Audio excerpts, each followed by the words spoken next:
Assalamualaikum warahmatullahi wabarakatuh. Kembali lagi di channel YouTube Aizani Daroin. Kali ini saya akan berikan contoh soal penilaian akhir semester materi SKI kelas 7 semester 1 tahun 2023. 1. Berikut ini yang tidak termasuk peninggalan ajaran Nabi Ibrahim alaihissalam. A. Ka'bah, B. Makom Ibrahim, C. Berhala, D. Peristiwa kurban. Jawabannya adalah C. Berhala. Soal nomor 2. Berikut ini tata cara peribadatan kafir Mekah dalam menyembah berhala sebelum kedatangan Islam kecuali A. Berdiam di sisi berhala, berlindung kepadanya, memuji dan minta pertolongan. B. Ketika berhaji, mereka bertawaf mengelilingi berhala-berhala tersebut. C. Mendekatkan diri kepadanya dengan memberikan berbagai sesembahan. D. Menyembelih kurban untuk dipersembahkan pada dewa. Jawabannya adalah D. Menyembelih kurban untuk dipersembahkan pada dewa. Soal nomor 3. Beberapa faktor berikut ini adalah penyebab terjadinya penyimpangan ajaran Nabi Ibrahim kecuali A. Tantangan alam yang sangat keras, B. Adanya kebutuhan terhadap Tuhan, C. Kecenderungan yang kuat mengagungkan leluhur, D. Rasa takut yang kuat menghadapi kekuatan alam. Jawabannya adalah A. Tantangan alam yang sangat keras. Soal nomor 4. Selain ahli syair dan pemberani, karakter positif bangsa Arab lainnya adalah semangat tinggi dalam mencari nafkah, sabar menghadapi kekerasan alam, mempunyai ketahanan fisik, kekuatan daya ingat, hormat akan harga diri dan martabat. Masyarakat yang cinta kebebasan, loyal pada pimpinan, pola hidup yang sederhana, ramah, dan sebagainya. Namun mereka diberi julukan masyarakat jahiliyah. Alasannya adalah A. Mereka tidak pandai membaca, B. Mereka menolak kebenaran, C. Mereka tidak pandai menulis, D. Mereka menyembah batu. Jawabannya adalah B. Mereka menolak kebenaran. Soal nomor 5. Berikut ini yang termasuk tokoh-tokoh ahli syair masa jahiliyah yang sangat terkenal. A. Muhalhil bin Rabi'ah, B. Tariq bin Rabi'ah, C. Ummu Habibah, D. Ukasha bin Malik. Jawabannya adalah A. Muhalhil bin Rabi'ah. Soal nomor 6. Kebiasaan-kebiasaan buruk masyarakat Mekah adalah minum minuman khamar atau arak sampai mabuk, berjudi, berzina, dan merampok dan sebagainya. Bagaimana sikap mereka terhadap kaum perempuan? A. Memposisikan perempuan pada posisi lemah, B. Memposisikan perempuan pada posisi setara laki-laki, C. Memposisikan perempuan pada posisi terhormat, D. Memposisikan perempuan pada posisi terendah. Jawabannya adalah D. Memposisikan perempuan pada posisi terendah. Soal nomor 7. Tradisi masyarakat Mekah terburuk adalah A. Mudah tersulut api peperangan, B. Mengubur anak perempuan mereka hidup-hidup saat masih balita, C. Menyelesaikan setiap masalah dengan peperangan, D. Memeras kaum lemah. Jawabannya adalah B. Mengubur anak perempuan mereka hidup-hidup saat masih balita. Soal nomor 8. Kondisi ekonomi bangsa Arab saat sebelum datangnya Islam sudah maju. Sebagian besar mata pencarian masyarakat Mekah adalah A. Bertani, B. Berkebun, C. Nelayan, D. Berdagang. Jawabannya adalah D. Berdagang. Soal nomor 9. Mata pencarian masyarakat Arab yang mendiami daerah-daerah yang subur seperti Yamam, Taif, Madinah, Najd, Khaybar, dan lainnya sebagian besar adalah A. Bertani, B. Berkebun, C. Nelayan, D. Berdagang. Jawabannya adalah A. Bertani. Soal nomor 10. Dalam pandangan orang-orang Arab, penduduk Mekah memiliki kedudukan istimewa. Orang-orang Arab lain tidak berani mengganggu perniagaan mereka. Allah Ta'ala menjadikan Mekah menjadi tanah yang suci dan aman. Alasannya adalah A. Pusat peradaban bangsa Arab, B. Banyak pengusaha berhala, C. Di Mekah terdapat Ka'bah, D. Banyak penyair handal. Jawabannya adalah C. Di Mekah terdapat Ka'bah. Soal nomor 11. Di antara penduduk Mekah yang megang peranan penting dalam perniagaan di Jazirah Arab adalah A. Suku Bani Tamim, B. Suku Bani Adi, C. Suku Qahtan, D. Suku Quraisy. Jawabannya adalah D. Suku Quraisy. Soal nomor 12. Orang-orang Quraisy mempunyai kebiasaan mengadakan perjalanan perdagangan ke daerah-daerah lain. Allah SWT mengabadikan dalam Al-Quran tentang perjalanan mereka dalam usaha perdagangan yang sangat terkenal, yaitu musim dingin menuju Yaman dan sebaliknya dagang musim panas ke kota Syam. Kebiasaan tersebut terekam dalam Al-Quran: A. Surah Quraisy ayat 1-4, B. Surah Hud ayat 116, C. Surah Yasin ayat 152, D. Surah Al-Baqarah ayat 224. Jawabannya adalah A. Surah Quraisy ayat 1-4. Soal nomor 13. Berikut ini merupakan pusat-pusat perdagangan yang sudah terkenal sejak lama yang dimiliki orang-orang Arab kecuali A. Ukaz, B. Hijaz, C. Mijannah, D. Zulmajaz. Jawabannya adalah B. Hijaz. Soal nomor 14. Fungsi pusat perdagangan pada masyarakat Arab bukan saja menjadi tempat transaksi perdagangan, tetapi juga menjadi pusat pertemuan para sastrawan, penyair, dan A. Bankir, B. Orator, C. Orang terkaya, D. Penguasa dunia. Jawabannya adalah B. Orator. Soal nomor 15.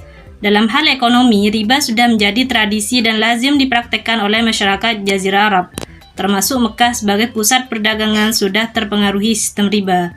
Hal ini terjadi karena terpengaruh dengan sistem perdagangan yang dilakukan oleh bangsa lain. Setelah Islam turun di Mekah, status hukum riba A. Diwajibkan, B. Diperbolehkan, C. Dianjurkan, D. Dilarang. Jawabannya adalah D. Dilarang.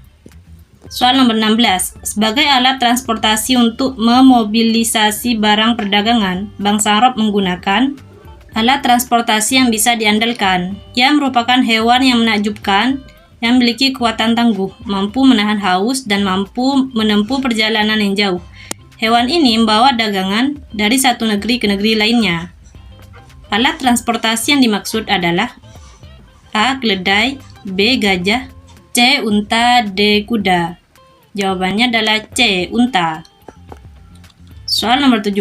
Sebelum Islam datang, bangsa Arab dipengaruhi oleh 3 kekuatan politik, yaitu Kekaisaran Bizantium, Kekaisaran Persia yang memeluk agama Zoroaster, dan yang ketiga adalah A. Kerajaan Saba, B. Dinasti Himyar, C. Kerajaan Romawi, D. Dinasti Abbasiyah.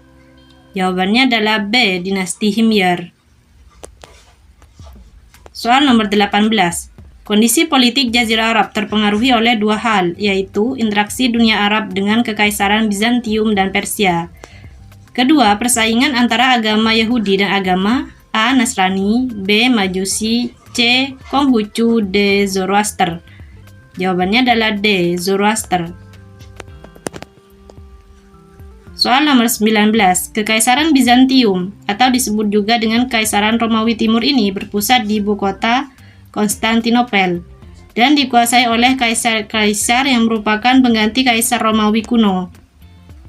Pada abad ke-7, wilayah imperium ini telah meliputi wilayah berikut ini kecuali A. Asia Kecil, B. Syria, C. Mesir, D. India. Jawabannya adalah D. India. Soal nomor 20. Kekaisaran Persia pra-Islam terakhir dipimpin oleh dinasti Sasanid.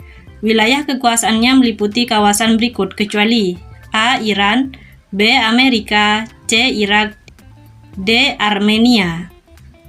Jawabannya adalah B. Amerika. Soal nomor 21. Bangsa Arab terdiri dari beberapa suku yang sangat fanatik yang berlebihan dan loyal pada pemimpin suku. Tidak jarang peperangan terjadi antar suku, seperti Perang Fujur yang terjadi 15 tahun sebelum Rasul diutus. Perang Fujur merupakan perang saudara yang terjadi beberapa kali. Perang Fujur pertama terjadi antar suku A. Suku Kinanah dan Hawazan, B. Suku Quraisy dan Hawazan, C. Suku Quraisy dan Kinanah, D. Suku Hawazan dan suku Bani Adi. Jawabannya adalah A. Suku Kinanah dan Hawazan. Soal nomor 22.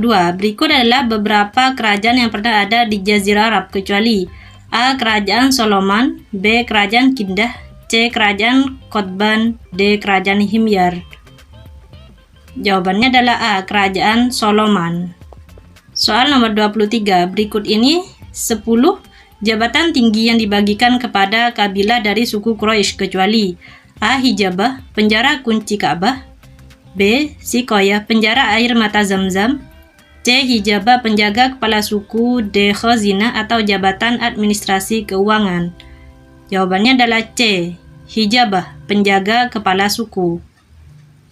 Soal nomor 24. Nabi Muhammad lahir pada tanggal 12 Rabiul Awal tahun Gajah, tepatnya pada tanggal A. 20 April 568, B. 20 April 569, C. 20 April 570, D. 20 April 571.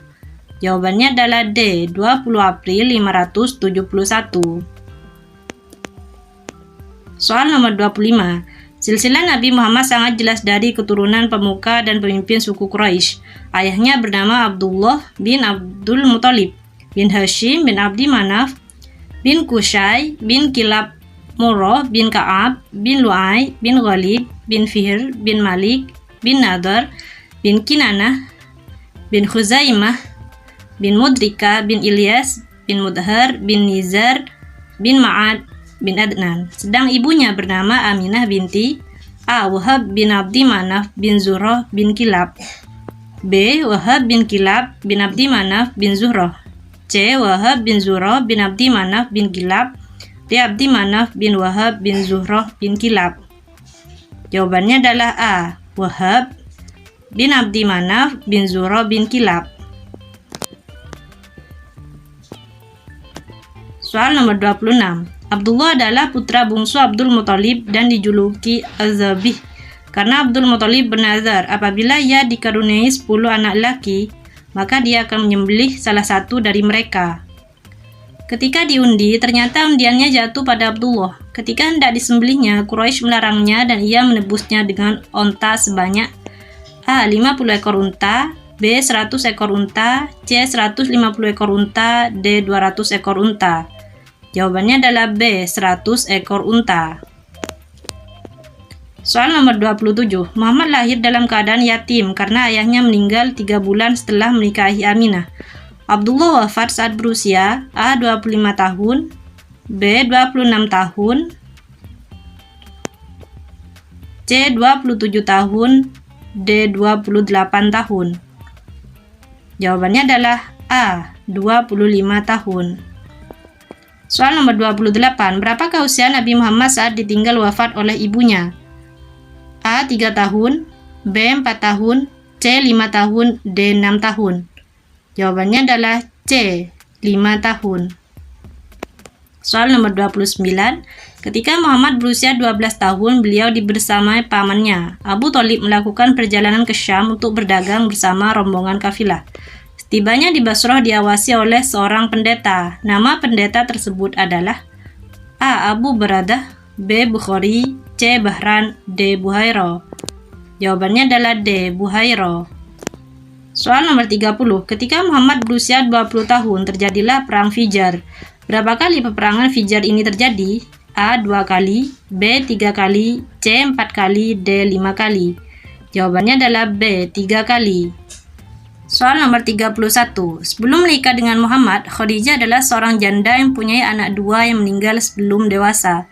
Dari perkawinannya dengan Khadijah, Nabi Muhammad dikaruniai beberapa anak sebagai berikut, kecuali A. Rohmah, B. Qasim, C. Abdullah, D. Zainab. Jawabannya adalah A. Rohmah. Soal nomor 32. Pada saat terjadi banjir di Bandang di Mekah sehingga merusak dinding Ka'bah, maka orang-orang Quraisy bermaksud merenovasi Ka'bah dengan merobohkan Ka'bah dulu untuk meninggikannya dan bangun atap. Berapakah usia Nabi saat terjadi peristiwa banjir bandang tersebut?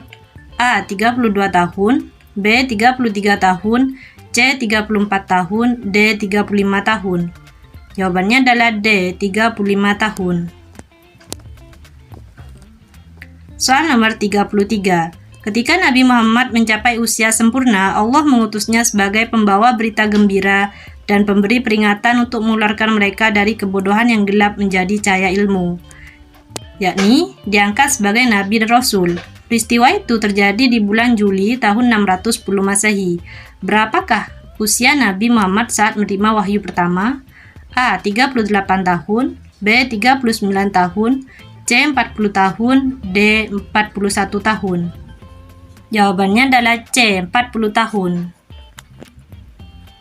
Soal nomor 34. Setelah lebih kurang 6 bulan Nabi Muhammad bertahanus di Gua Hiro, Malaikat Jibril datang menyampaikan wahyu. Tanggal dan bulan berapa wahyu pertama diturunkan? A. 16 Ramadan, B. 17 Ramadan, C. 18 Ramadan, D. 19 Ramadan. Jawabannya adalah B. 17 Ramadan.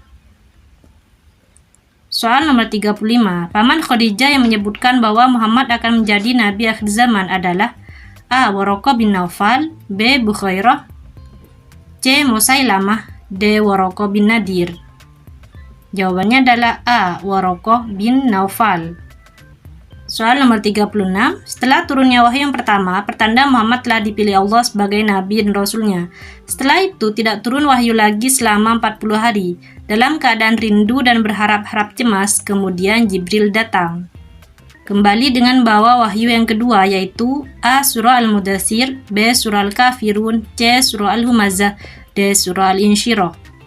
Jawabannya adalah A. Surah Al-Mudaththir. Soal nomor 37. Sejak mendapatkan wahyu pertama, Nabi Muhammad mulai berdakwah kepada keluarga terdekat. Salah satu kerabatnya adalah A. Bani Hashim, B. Bani Nadir, C. Bani Kinanah, D. Bani Uwais. Jawabannya adalah A. Bani Hashim. Soal nomor 38. Siti Khadijah sebagai wanita pertama yang masuk Islam. Lalu sepupunya Ali bin Abi Thalib sebagai orang yang pertama masuk Islam dari anak budaknya Zaid bin Harithah sebagai orang pertama masuk Islam dari hamba sahaya. Dan orang yang pertama masuk Islam dari laki-laki dewasa adalah A. Umar bin Khattab, B. Musailamah, C. Abu Bakar As-Siddiq, D. Amr bin Al-Ash.